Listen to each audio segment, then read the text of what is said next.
Hey, how you doing? I'm Adam Post, publisher of College of the Dead, publisher of GI Jackrabbits, and really more than 1,000 comic books over the last 30 years. And man, I've learned a lot about comics. I've learned a lot about publishing. Crowdfunding is new to me. I've only been in this for the last year or two, but there's a lot I've learned, and I've learned a lot working with the ComicsGate people as well. So this is another one of my Secrets of the ComicsGate Network videos. And this video focuses on who will print my trading cards.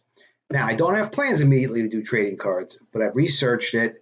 I know a couple of our guys who've done trading cards, and there's some really high quality cards you can get done for your project, and they're very affordable. They're very quick to get them delivered, and fans love them. They really do. They're a great item to add.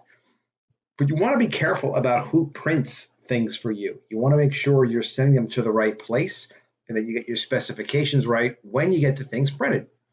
I'm going to get into it right now. First things first, subscribe to this amazing channel. Click the bell for notifications. You won't miss any videos, and you're helping out my channel, okay? So that's a good thing to do. Who should you print with? Well, there's this company, PRIMO Print. Now, I found out about PRIMO Print from a friend of mine named Eric Weathers. He publishes this book, Flying Fortress, and he had a huge success with it on Indiegogo, and he's already been shipping it out. He has an upcoming book called Battle Brick Road. I'll put a link to it in the description, which is going to be really cool. It's coming out, and well, he's got to email you about all that, okay? But sign up for it. Make sure you don't miss out on that. Eric is really good on his quality, on his production, and everything he delivers. So here's what Eric did. He found this company, PRIMO Print. Now, they print a lot of different kinds of things, but they do specialize in printing high-quality trading cards. And these trading cards, you wouldn't necessarily know it, okay, as a photo of a little girl playing soccer, but what do you want me to do here? That's the picture they have. But the printing is very high quality. Now, they have different kinds of trading cards that they do. So multiple different kinds. So there's UV gloss coated, 18 point C1S. That means 18. Okay, so UV coated means super shiny, super duper shiny, like magazines that are super shiny covers that you could almost, pour a liquid on and they're fine. UV is a very high end, high quality coating, and that's really what we recommend. 18 point C1S means it's coated on one side. 18 PT is the weight of the stock. It's a heavy stock. And then there's matte, there's 14 point uncoated, it's more plain. You can go through this and check all of this out. This is not going to be something where I'm going to go into every type of coating and version you could potentially do. And the truth is, you don't really want to get lost in the weeds. What people want is a good quality special trading card from you that they get your character, they think it's cool, they enjoy it. And it's going to be printed high quality. It's going to look great. That's what people are looking for. So don't get too nuts with the details. They even do spot foil. Spot foil means they might put, like if you see this little girl here, maybe they put foil on her hair. They put foil on her cool shorts or the soccer ball or part of the soccer ball. You could do that with artwork. You can spot foil. You can do spot UV. They will give you the templates, and you can check the pricing for yourself. Of course, I'm going to give you a link to this and see what you like. If you want to get that nuts with it, you can. But honestly, again, especially if you haven't done this before, don't overdo it. Deliver something great. Deliver what you promise, hopefully plus a little bit more, right? So people are really satisfied with what they get when you're delivering things. But don't go crazy with the overproduction. So sizes. Standard size is 2.5 by 3.5. That's inches, and it's standard for trading cards. Print both sides. If you're going to go to the trouble, you can print both sides. A little cheaper to print just the front, but you really want to print both sides. Look how great she looks with the soccer ball, Kyle. What is this, Kyle Thomas? Okay, good for you, Kylie Thomas. Weight. This refers to the weight of the paper stock.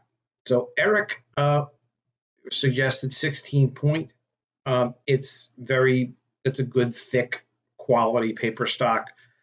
Plus you're going to get the UV coating on this, so it's going to be nice. You could go a little heavier, this 18 point. It's not necessary, and it also limits what they can do in terms of their printing and their coatings. So 16 point great quality. It's going to look good. You can do UV front only or UV both sides. I suggest UV both sides. It's going to look really nice. So right now it's calculating a price. If I want to do 25 of these as a test, it'll cost $14. All right. Now you can click on quantities right here. So you can do 75, you could do 100, you could do 1,000. Ethan Van Sciver just did 1,000 cards for members of his YouTube channel, Comic Artist Pro Secrets, an amazing YouTube channel that I am fortunate to be on occasionally for shows. Love being on that show. Love working with those guys. So for him, he just got 1,000 cards made of something. I don't believe he used PRIMO print service here. I think he used another company. It's kind of inspired me to do this because I want to make sure that if you're ComicsGate, if you're an independent publisher, if you're thinking about publishing, that you have access to all these resources, that you know where you can go to get good quality services from people and to get them at a good price. So if you're noticing, this is not that expensive. You've got 1,000 cards for $41 for one card. Obviously, if you're doing 3 cards, it'll be $41 times 3.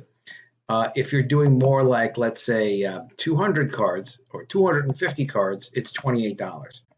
So do you notice the difference between doing 1,000 and 250 is very little? This doesn't mean, oh, okay, well, what if I did 5,000? The 5,000 is pretty cheap too. It's only 111. All right, yeah, it's not that expensive to do 5,000 of them. But again, like I said in my other videos about overprinting, don't go berserk on overprinting. I've done it before. You don't need, go with at most what you think you will realistically use over the space of 24 months, 2 years max. Okay, you do not need to have these in the house for years and years and years collecting dust. And the truth of it is, you'll probably update what you want to do in the future anyway. So you want it, it won't even be a current version. But if you needed, let's say, 100 of these for orders, it would be responsible to do, say, 500 or to do maybe 1,000 of them. You'll find other use. But the thing is, too, is don't just print these, make it a special reward for a crowdfunding campaign. And then, well, I have an extra 300. I'll just give them out free at conventions. Well, don't do that. Why? Because you just said it was going to be special, right? So be respectful of the people who support you. If you tell them, like, this is a special trading card that you're going to get because you're supporting my campaign, because you're a member of my YouTube channel, don't make extras and then pass them out like water at some convention. Because even though no one might know, it's just not the right thing to do. All right. I'll include this link as well. It gives you an idea of what their turnaround time is like. They say here to get this printed is from 1 to 7 business days based on a type of finish. If it's a UV coat, it's probably more towards 7 days than 1 day. And why is that? Because UV is a liquid that they put on the printed matter, and it's very toxic. So they got to be really careful with how they handle it. So they probably do them in more limited batches. That said, they may be doing such a volume that they might be knocking them out overnight. But don't, 1 to 7 days, that's very good. If you can get something from a printer in less than 2 weeks or 3 weeks, it's a very good printer, generally. And actually, really for all printers, you're printing books, you're printing comics, and they're doing a 1 week turnaround time, really means they know what they're doing. And when you work with printers, make sure you know what they say the turnaround time is going to be, and ask them to confirm it. So if they say, well, usually it's a week, confirm first and say, look, I understand you guys get really busy sometimes. If I give this to you on Monday, or whatever day it's going to be a specific date, can I guarantee that you'll be able to turn it around within 7 days? Can you tell me for sure, like really 7 days? They might say, well, let me check my schedule. They might say, oh, Monday? Yeah, you know what? Actually, next week we have this and such. But when someone answers a question, you really want to follow up with them and just make sure that they mean what you think that they mean, because no one's trying to necessarily deceive you. They just sometimes don't understand. Okay. Now, here's another great resource from Eric. Eric Weathers is great. Follow him on Twitter. Back his campaigns. Sign up for Battle Brick Road. Eric also did die cut stickers. And this company, Sticker Giant, is very affordable. I'm not going to go nuts with estimating pricing and whatnot, but I'm going to give you the link. They do have the pricing. I love this online pricing stuff. You click on it, figure out different ideas. You could just mess around with these pricing calculators. They're fantastic because it really lets you start to picture, well, what kind of projects would you make? What would they cost you to make? You always want to know what something's going to cost you to make, always. And that includes delivery to your location so that you can reship it out, whatever. And why? Because there are things that are expensive relatively to make that don't have a lot of perceived value to your customer. There are some things that your customer might think is really awesome, but at the same time would cost like an astronomical amount of money. And if you don't check into the costs before you promise products, then you can't think it through properly. Part of your pricing for something, if you're going to resell an item, I'm talking around something. I'll just talk directly about it.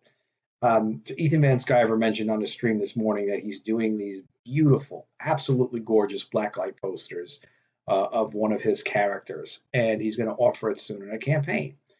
And he got the cost for doing it, and it's like 8 times higher, he said, than he thought it was going to be. Then it costs to print a regular poster.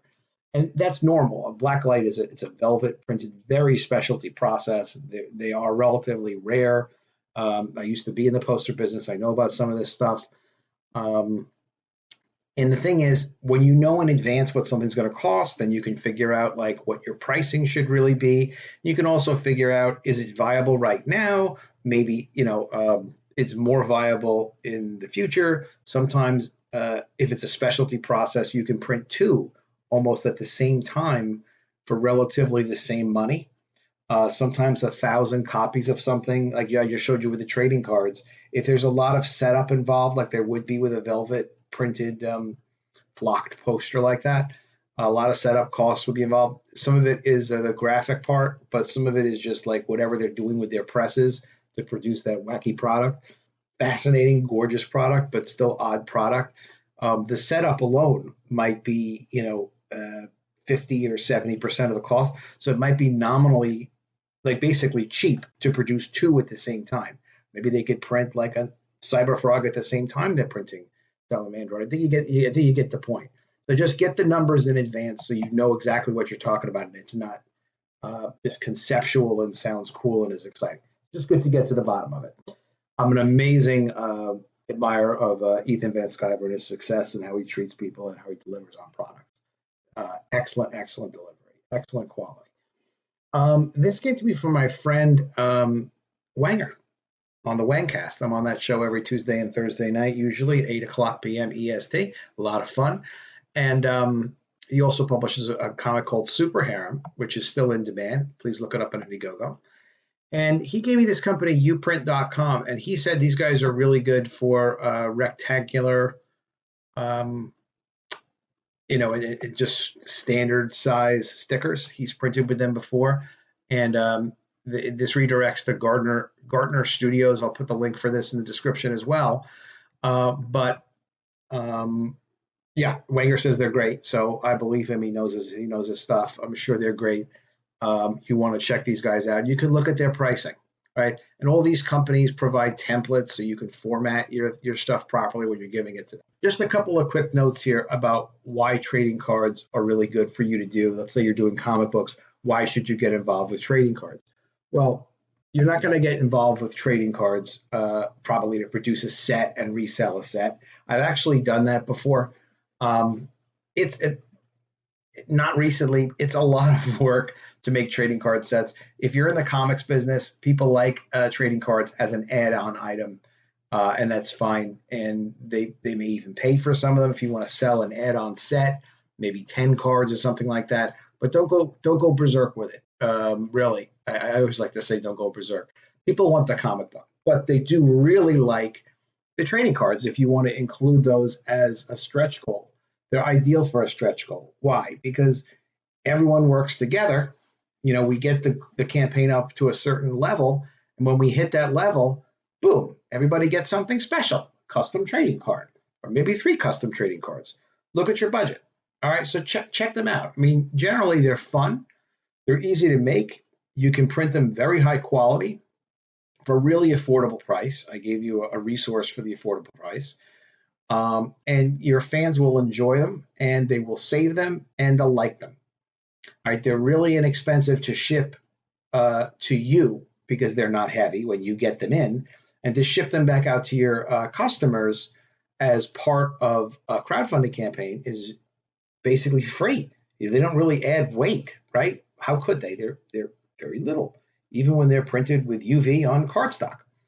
So I would really suggest you look into it, look at the price calculators, and look, we all make mistakes, but my goal here in doing the Secrets of the ComicsGate Network video series is to try to give you some of the experience that I have in producing comic books, trading cards, posters, other things like that, so that you guys don't have the problems to deal with. And another thing is just really, if you're curious about things, you can hit me up on Twitter, ask me a question. People have been doing that, and I'm happy to answer you as quickly as I can. But look for other people who've had success doing certain things before. You don't have to reinvent the wheel. If you come up with a really unique idea, that's a good thing. But in reality, it's like a superhero, let's say, that also paints houses or something like that. I mean, it's unique, but how do you sell it as good? It takes a lot of promotion, a lot of push. And generally, when things are too unique, when you try to do something that no one else has ever really done, it doesn't work. Because it doesn't even necessarily translate. Good quality comics, very important. Stretch goals, important if you can do it. It gets a little complicated. So on your first project, maybe don't do a stretch goal unless you're really familiar with how to do them. But as a stretch goal, if you can get people to help you raise an extra $5,000 or $10,000 on your campaign, and all you had to do was print 3 or 4 trading cards, and that costs you $100 to $200 to print, that's pretty cheap. That's a pretty good deal. That's what you want to do, rather than, let's say, trying to promise something like, a poster that you have to put in a tube as a stretch goal. It gets difficult. And prints are nice, but trading cards are really cool. I don't know. I like them. All right. Well, go ahead and make sure you're subscribed to my channel. Click the bell for notifications. Definitely let me know in the comments below if you're familiar with these companies. If you have resources for other companies, and people do send me things, and I'm researching them to make sure they're cool people. But if they're good companies, I'll do videos on them. So I have videos kind of stacked up to answer some questions for people, which I will do if you have other specific questions. But comment in the comments below what you think of the video here, and also if you have any other resources or any questions about doing trading cards like this, or those stickers. The stickers are also, die-cut stickers are also really cool. But again, just research a little bit, do some homework, and I will see you again soon with another video. And if I don't see you, I will miss you.